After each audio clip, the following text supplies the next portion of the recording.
Kejaksaan Agung Republik Indonesia menetapkan 4 tersangka dalam kasus pelanggaran pemberian fasilitas ekspor minyak goreng 2021-2022. Sebagaimana diberitakan Kompas.com pada Selasa 19 April 2022, tersangka pertama adalah Direktur Jenderal Perdagangan Luar Negeri Kementerian Perdagangan Indra Sari Wisnuwardana.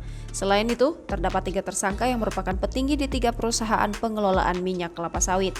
Dilansir dari laman resmi laporan harta kekayaan penyelenggara negara, Indra Sari terakhir kali melaporkan harta kekayaannya pada 2020. Saat itu, Indra Sari menjabat sebagai staf ahli bidang iklim usaha dan hubungan antar lembaga di Kemendak. Adapun total kekayaannya yaitu 4,4 miliar rupiah. Hartanya paling banyak berasal dari tanah dan bangunan senilai 3,35 miliar rupiah. Tanah dan bangunan miliknya, 2 diantaranya berada di Tangerang Selatan dan 1 di Kota Bogor. Indra Sari juga memiliki harta lainnya berupa 1 unit motor merek Honda Scoopy 2016 senilai 10,5 juta rupiah. Selain itu, ada mobil Honda Civic 2017 senilai 435 juta rupiah.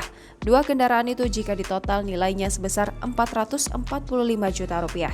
Ia tercatat mempunyai harta bergerak lainnya sekitar 68,2 juta rupiah. Selain itu, Indra Sari juga memiliki utang sejumlah 248 juta rupiah.